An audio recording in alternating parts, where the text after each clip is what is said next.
నమస్తే. తెలంగాణ ఉద్యమకారుల ఫోరం రాష్ట్ర మహిళా విభాగం కన్వీనర్ ఉన్నారు, జ్యోతక్క ఉన్నారు. ఒకసారి మాట్లాడదాం. సో చాలా మంది వచ్చారు, వేల మంది చేరుకుంటున్నారు. సో ఎందుకు మరి మిలియన్ మార్చ్ని ఈరోజు సందర్భంగా దాన్ని మళ్ళీ ఒకసారి గుర్తు చేసుకుంటూ స్మరించుకుంటూ సో మళ్ళీ ఒకసారి వీళ్ళందరూ కూడా పెద్ద ఎత్తున భారీ ప్రోగ్రామ్ చేస్తారు. ఒకసారి అడుగుదాం అక్క, ఎందుకు అసలు ఈ ప్రోగ్రామ్ చేయాల్సినటువంటి అవసరమే ఉంది? తెలంగాణ ఉద్యమకారులు 369 మంది ఈరోజు చనిపోవడం జరిగింది. అందువల్ల మిలియన్ మార్చ్ మనం ప్రతి సంవత్సరం జరుపుకుంటాం కదా. ప్రతి సంఘాల వాళ్ళు వచ్చారు ఈరోజు, మళ్ళీ ఒకసారి గుర్తుకు చేసుకుందామని చెప్పి ఆ రకంగా మేము ఈరోజు అందరం. ఎందుకు ప్రభుత్వం, ఇప్పుడు ఉన్నటువంటి ప్రభుత్వం ఎలాంటి మిమ్మల్ని పట్టించుకోవట్లేదా, లేకపోతే మోసం చేస్తుందా, దేనికి చేస్తున్నారు ఇట్లాంటి కార్యక్రమాలు? గవర్నమెంట్ పట్టించుకోవడము అంటే ఉద్యమకారులను మొత్తము గత ప్రభుత్వం మర్చిపోయింది నాన్న. ఈ గవర్నమెంట్ కూడా మాకు ఈ ఉద్యమకారులందరికీ ఇస్తా అని చెప్పి పొన్నం ప్రభాకర్ గారు మొన్న చెప్పారు. కాకపోతే ఇప్పటికి కూడా ఫిబ్రవరిలోనే మొత్తం కంప్లీట్ అవుతుంది అనుకున్నా. మార్చ్ వరకు వచ్చేసింది, 10th వరకు వచ్చింది, అయినా ఇప్పటివరకు కంప్లీట్ చేయలేదు. అందుమూలంగా మళ్ళీ మేము ఈరోజైతే మిలియన్ మార్చ్ ఉంది కాబట్టి దీనికోసం మేము 369 మంది, అప్పుడు మన జాబ్స్ ఆంధ్ర వాళ్ళకి 80%, 20% తెలంగాణ వాళ్ళకి అవుతుందని చెప్పి ఖమ్మంలో అప్పట్లో 1960 సంథింగ్ ఆ టైంలో అందరు కలిసి కార్మికులు అందరు కలిసి ఉద్యోగస్తులు అందరు కలిసి ధర్నా చేయడంలో 369 మంది కాల్పులో చంపేశారు. కాబట్టి అందువల్ల మనకు మిలియన్ మార్చ్ మనం చేసుకుంటాం కదా. తెలంగాణ ఉద్యమకారుల జాయింట్ యాక్షన్ కమిటీ జేఏసీ ఆ సందర్భంగా ఇప్పుడు అందరూ జేఏసీలో ఉన్న ప్రతి ఒక్కరు వచ్చారు కదా ఇక్కడికి, అంటే రాష్ట్రంలో ఉన్నటువంటి నలుమూలల నుంచి వచ్చారు ఇక్కడికి. అవునండి, రాష్ట్రంలో ఉన్న నలుమూలల నుండి వచ్చి 33 జిల్లాల నుండి వచ్చిండ్రు. మాదేమో తెలంగాణ ఉద్యమకారుల ఫోరం, మా డాక్టర్ చీమ శ్రీనివాస్ గారు మా అధ్యక్షులు గారు, చైర్మన్ గారు, నేనేమో కన్వీనర్. అందులో ఆ ఉద్దేశంతో మేము ఏంది అసలు ఏం సృష్టించడానికి ఇక్కడ, ఏం భూకంపం సృష్టించడానికి ఇంతమంది చేరుకుంటారు కదా. సో ఏదో ఒకటి ఖచ్చితంగా ప్లాన్ చేసుకొని వస్తారు కదా. ఉద్యమకారులకు ఏదో అన్యాయం జరుగుతుందా, లేకపోతే ప్రభుత్వం పట్టించుకోవట్లేదా, గత ప్రభుత్వం మోసం చేసినట్టే ఈ ప్రభుత్వం కూడా అవుతుందనే భయంతోనా? కళాకారులు కూడా చాలా మంది వచ్చారు కదా, అంటే ఎట్లా నెక్స్ట్ ప్రయాణం ఏంది అసలు? 101% ఉద్యమకారులకైతే మోసం జరిగింది. ప్రతి ఒక్కరు బల్లగుద్ది చెప్పే సమయం ఇది. ఉద్యమకారులను మన తెలంగాణ సంబంధించిన ఏ ఒక్క ఉద్యమకారిని పట్టించుకొని గవర్నమెంట్, మన బీఆర్ఎస్ గవర్నమెంట్, ఈ గవర్నమెంట్ వాళ్ళు కూడా మాకు చేస్తాము అని చెప్పి పాజిటివ్ చేశారు. ఓకే, చేస్తుండొచ్చు, ఇంకా మేము 1 వీక్ వెయిట్ చేస్తామండి. దాని తర్వాత మేము ఉధృతంగా మేము ఎలా చేయాలో ఏం చేయాలన్న ప్లానింగ్ కూడా మాది నడుస్తుంది.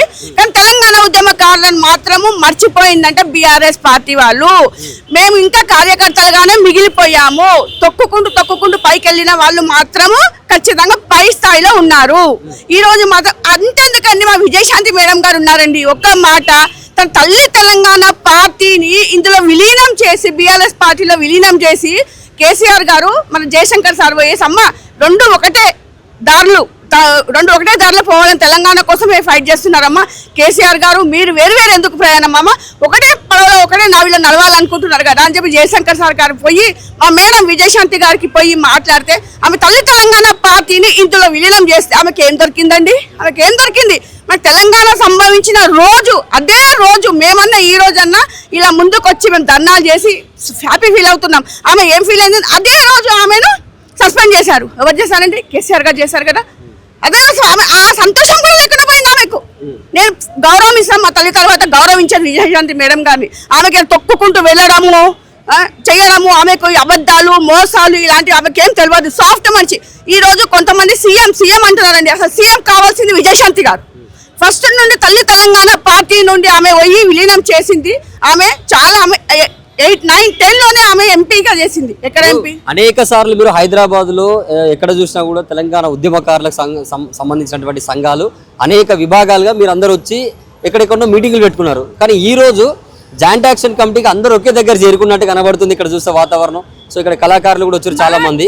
మాకు గవర్నమెంట్ మొన్న ఫిబ్రవరిలో మాకు చేస్తామని చెప్పి పొన్నం ప్రభాకర్ గారు చెప్పారు కదండి. ఇప్పుడు దాకా మాకు చెప్పలేదు. మాకు మళ్ళీ కొత్త టెన్షన్ ఏర్పడ్డదండి. మొన్న ఫిబ్రవరిలోనే చేస్తాము, ఈ వీక్లో 4 డేస్లో చేస్తాం, 5 డేస్లో చేస్తాం, ఫిబ్రవరిలో చేస్తాం, మార్చి 10th వరకు వచ్చింది. ఇంకా కూడా మాకేం చేయట్లేదు. కాబట్టి మేమందరం ఒకటేసారి దగ్గర జాయిన్ అయిపోయి మీటింగ్ పెట్టుకొని తదుపరి కార్యక్రమం ఏం చేయాలనే. మొన్న చీమ శ్రీనివాస్ గారి ఆధ్వర్యంలో మీరు బషీరాబాద్ ప్రెస్ క్లబ్ లో కూడా పాలాభిషేకం చేశారు. సో మాకు ప్రభుత్వం నుంచి మంచి స్పందన వచ్చింది. మాకు అందరు కూడా వాళ్ళు గవర్నమెంట్ ఇవ్వాల్సినటువంటి ప్రతిదీ ఇస్తారని చెప్పేసి అన్నారు. మరి అది ఇచ్చే అవకాశం కనబడుతుందా? 2 నెలలు అవుతుంది కదా. ఇచ్చే అవకాశం కనబడుతుందని మేము ఫిబ్రవరిలోనే అయిపోతుంది అనుకున్నాము. మరి 10th వరకు వచ్చింది, అదే చెప్తున్నాను. ఈ 10th వరకు వచ్చింది, కాలేదు. కాబట్టి ఒక్కసారి మేము ఈ 3-4 days లో పొన్నం ప్రభాకర్ గారిని కలిసేసి అసలు విషయం ఏంటి అని కనుక్కుంటామని, దాని తర్వాత ఏం చేయాలని ఆలోచిస్తామండి మేము. Okay, thank you. ఇలాంటి మరిన్ని వీడియోల కోసం మా యూట్యూబ్ ఛానల్ ను లైక్ చేసి సబ్స్క్రైబ్ చేసుకోండి.